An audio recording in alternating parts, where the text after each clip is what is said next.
지키십니다. 언제나 관심을 가지고 지켜주시는 것입니다. 매일 24시간 1440분 86,400초를 계속해서 지키시는 것입니다. 시편 121편 3절에서 4절까지 보니까 여호와께서 너로 실족지 않게 하시며 너를 지키시는 자가 졸지 아니하시리로다. 이스라엘을 지키시는 자는 졸지도 아니하고 주무시지도 아니하시리로다 그랬어요. 졸지도 않고 주무시지도 않고 하나님께서 우리를 지켜주시겠다는 것입니다. 다음 어떻게 우리를 지키시느냐? 자기 눈동자와 같이 지키시겠다는 것입니다. 사람이 자기 신체 중에 가장 소중히 여기는 부분이 있다면 어디 있겠습니까? 눈동자 아니겠습니까? 바람만 세게 불어도 건물이나 먼지나 티끌만 날려와도 눈을 감아버리잖아요. 하나님이 성도를 지키시는데 하나님 자신의 눈동자처럼 지키시겠다는 것입니다. 그만큼 우리 성도들을 주님께서 귀중히 여기시겠다는 거예요. 신명기 32장 10절을 보니까 여호와께서 그를 황무지에서 짐승을 부르짖는 광야에서 만나시고 호위하시며 보호하시며 자기 눈동자같이 지키셨도다. 그렇게 말씀을 하고 있습니다. 그 다음 네 번째, 그럼 누가 하나님의 보호를 받을 수가 있습니까? 하나님의 보호를 받으려면 성도는 어떠한 자세를 지녀야 될까요? 먼저 우리가 알아야 될 것은 하나님은 세상 모든 사람에게 일반 은총을 주신다는 사실인 것입니다. 하나님의 은총에는 두 가지가 있습니다. 하나는 일반 은총이고 하나는 특별 은총입니다. 병들었을 때 병원에 가서 치료를 하는 것은 하나님의 일반 은총을 구하는 것입니다.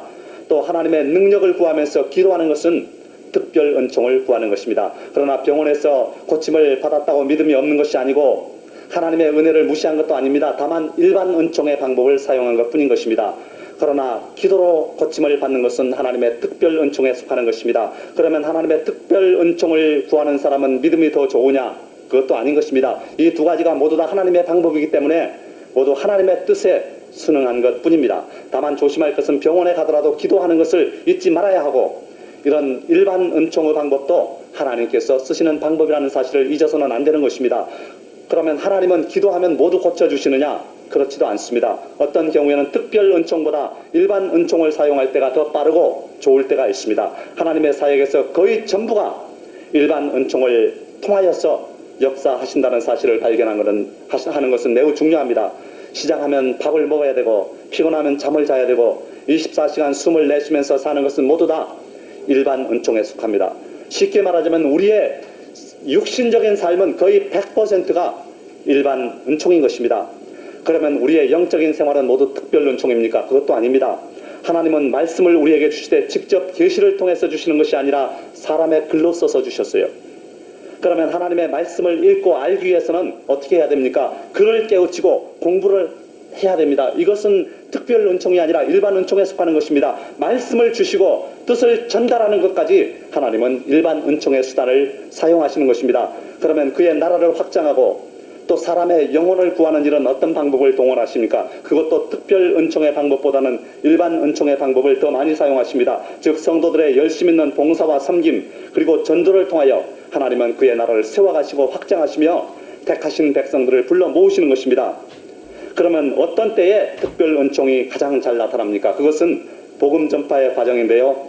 하나님의 선택을 입고 부르실 기한이 되어서 여러 가지 방법으로 부르시고 손짓을 하는데도 불구하고 강팍한 마음을 버리지 못하고 거절할 때 하나님께서는 특별 은총의 손길을 내리시는 것입니다. 그 손길은 때로는 무서울 때도 있고 때로는 아플 때도 있고 쓰라릴 때도 있고 매서울 때가 있는 것입니다. 그래서 간증을 하는 사람들을 보면은 대개 하나님의 부르심을 받는 과정에서 역사하시는 일을 말할 때가 많습니다. 그러나 여러분 평안하게 부르심에 응답하고 순종하는 사람들에게는 하나님의 특별 은총이 역사할 이유가 없어지는 것입니다. 간증을 많이 하는 사람들은 야곱처럼 자아를 쉽게 버리지 못하고 늦게 굴복하는 사람들이에요. 그러므로 자랑할 것이 없는 것입니다. 오히려 이것을 부끄럽게 생각해야 될 미련한 사람들인 경우가 많은 것입니다. 요컨대 성도도 불신자도 하나님이 주시는 일반 은총의 혜택을 입고 삽니다. 무슨 말씀입니까? 하나님은 불신자에게도 햇빛을 주시고 공기를 주시고 불신자에게도 의식주를 주십니다. 하나님은 절간뜰에도 햇볕을 주시고 잠시 후면 죽어서 지옥 갈 사람들에게도 공기를 주시며 음식을 주시는 자애로운 아버지신 것입니다. 이와 같이 하나님은 불신자에게는 일반 은총을 베풀어 주시지만은 개별적으로 지켜주시는 않는 것입니다. 그럼 누구를 지켜주시느냐, 누구를 보호하느냐? 먼저 성도라야 하나님의 보호를 받을 자격이 생기는 것입니다. 로마서 11장 11절을 보면 부지런하여 게으르지 말고 열심을 품고 주를 섬기라 그랬어요. 열심을 다하여서 주를 섬길 때 하나님께서 보호의 손길을 내어 미는 것입니다. 시편 37편 28절을 보면 여호와께서 공의를 사랑하시고 그 성도를 버리지 아니하시미로다. 저희는 영영이 보호를 받으나 악인의 자손은 끊어지리로다 그랬어요. 하나님이 성도들을 버리지 않고 보호해 주시겠다고 약속하신 것입니다. 어느 갑부가 이웃들을 초청해서 수영대회를 열었습니다. 그리고서는 사람들에게 이렇게 말했어요. 1등을 한 사람에게는 3가지 혜택을 드리겠습니다. 3가지 중에서 하나를 선택할 수 있습니다. 나의 외동딸을 아내로 택하든지, 또는 내 재산의 절반을 차지하든지, 아니면 세계에서 가장 비싼 보석을 선택을 하든지 선택할 수 있습니다.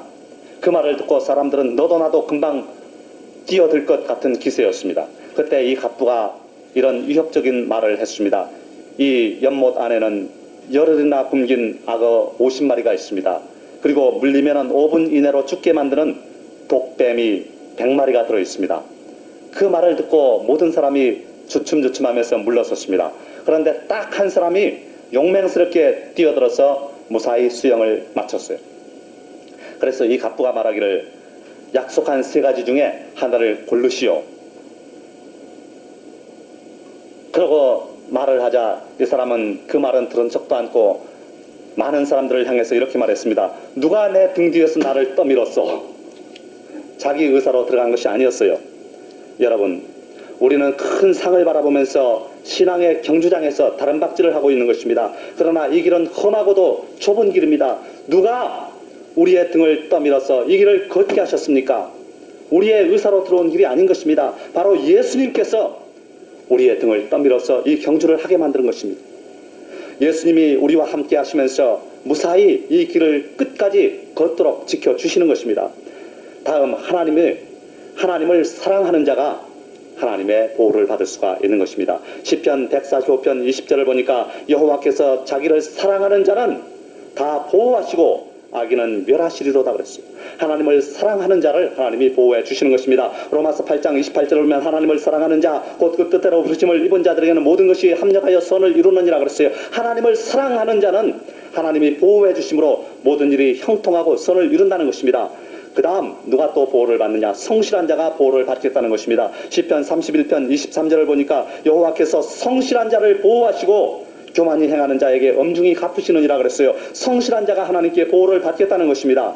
마지막으로 누가 또 하나님의 보호를 받을 수 있느냐? 깨어있는 자가 보호를 받을 수가 있는 것입니다. 날마다 깨어서 기도하는 자, 날마다 깨어서 말씀을 읽는 자, 날마다 깨어서 하나님께 겸비하게 엎드려서 묵상하고 찬양하는 자, 깨어서 있는 자를 하나님이 도와주시고 보호해 주시는 것입니다. 명절을 맞아서 수많은 사람들이 고향을 찾습니다. 내려가는 사람도 있을 것이고 올라오는 사람도 있을 것입니다. 가는 길 오는 길 지켜주시라고 기도하십시오. 그러면 하나님이 지켜주실 것입니다. 어린 자녀들은 고향 가는 길이 어느 방향인지도 알지 못합니다. 그러나 부모님께 모든 것을 내가 맡기고 따라가는 것입니다. 우리도 고향 가는 길을, 천국 가는 길, 인생길을 하나님께 맡길 때 하나님께서 우리의 길을 인도해 주시는 것입니다. 시편 37편 5절에서 6절까지 보면 너의 길을 여호와께 맡기라. 저를 의지하면 저가 이루시고 내 의를 빛같이 나타내시며 내 공의를 정오에 빛같이 하시리로다 그랬어요. 베드로전서 5장 7절을 보니까 너의 염려를 다 주께 맡겨버리라. 이런 저가 너희를 권고하심이라 그랬어요. 시편 55편 22절을 보니까 내 짐을 여호와께 맡기라. 너를 붙드시고 의인의 요당함을 영영히 허락지 아니하시로다 그랬어요. 여러분의 인생 길도 염려도 짐도 모두 다 하나님께 맡기십시오. 죄악의 무거운 짐도 맡기십시오. 마음의 짐도 맡기십시오. 불안도 초조도 맡기고 걱정도 근심도 맡기고 번민도 맡기고 다 맡기십시오. 여러분의 생활도 주께 맡기십시오. 내 모든 시험 무거운 짐을 주 예수 앞에 아뢰면 근심에 쌓인 날 돌아보사 내 근심 모두 맡아주시는 것입니다. 내 모든 괴로움 닥치는 환난을 주 예수 앞에 아뢰면 주께서 친히 날 구해주사 내 대신 짐을 져주시는 것입니다. 때로는 하나님을 믿는 우리에게도 고난이 다가옵니다. 우리는 고난을 당할 때 하나님의 보호하시는 손길이 우리를 떠났다는 오해를 자주 합니다. 그러나 고난이 올 때 하나님이 우리와 같이 계신다는 것을 믿어야 되는 것입니다. 주님은 사도 바울에게 이렇게 말했습니다. 내 은혜가 내게 족하도다. 이는 내 능력이 약한 데서 온전하였습니다. 내 능력이 약한 데서 온전해진다는 것입니다. 하나님의 능력이 우리가 고난받을 때, 우리가 약할 그때 온전하게 된다는 것입니다. 시편 119편 71절을 보면은 고난 당하는 것이 내게 유익이라 그랬어요. 고난이 우리에게 어떤 유익을 가져다 줍니까? 같은 절에 보니까 이로 인하여, 즉 고난으로 인하여 내가 주의 윤례를 배우게 되었나이다 그랬어요. 또 시편 119편 67절을 보니까 고난 당하기 전에는 내가 그릇 행하였더니 이제는 주의 말씀을 지키나이다. 고난을 통하여서 주의 말씀과 계명을 깨닫게 될 뿐 아니라 또 고난을 통해서 그 말씀을 지키게 된다는 것입니다. 주의 말씀대로 살게 된다는 것입니다. 하나님은 좋을 때, 편할 때뿐 아니라 고난 중에도 여러분을 지켜주시는 것입니다. 하나님은 고린도 전서 10장 13절의 말씀처럼 우리가 감당치 못할 시험당함을 허락지 아니하시고 시험당할 즈음에 또한 피할 길을 내사 우리로 능히 감당하게 하시는 분인 것입니다. 시험과 환난 때는 물론 편할 때, 좋을 때도 하나님께 보호받는 여러분들이 되시기 바랍니다. 그러기 위해서는 신실한 성도가 되십시오. 또 하나님을 사랑하는 자가 되십시오. 성실한 자가 되시기 바랍니다. 깨어서 기도하는 자가 되시기 바랍니다. 그럴 때 하나님께서 우리를 지켜주시는 것입니다. 기도하시겠습니다. 거룩하신 하나님 아버지, 오늘도 성도를 보호해 주시는 좋으신 우리 하나님을 찬양하고 감사합니다. 우리가 신실한 성도가 되고 또한 하나님을 사랑하는 성도, 성실한 성도, 깨어서 기도하는 성도가 될 때 하나님께서 우리의 방패가 되어주시고 우리의 피난처가 되어주시는 것을 감사합니다. 우리 하나님께서 우리를 지켜주실 때 우리에게는 거침이 없고 또한 환난을 면하게 되며 우리 면전에 다가온 재앙이 물러가고 우리가 시험과 환난에 빠져서 허우적거릴 때도 주께서 지켜주실 때에 우리는 그곳에서 툴툴 털고 일어날 수가 있습니다. 하나님께서는 우리들을 위하여서 우리를 지키시기 위해서 졸지도 아니하시고 주무시지도 아니하시고 우리를 눈동자와 같이 지켜주신 것을 감사합니다. 우리 하나님 아버지, 이 명절을 맞아서 내려가고 올라가는 발걸음들을 주께서 지켜주시옵시고 그래서 하나님의 보호하는 손길을 모두들 체험하고 아버지 앞에 영광을 돌리는 저희들이 될 수 있도록 주님 축복하여 주시옵소서. 오늘도 베풀어 주신 그 모든 은혜와 사랑을 감사할 때에 우리 주 예수님의 거룩하신 이름으로 간절히 기도하옵나이다. 아멘.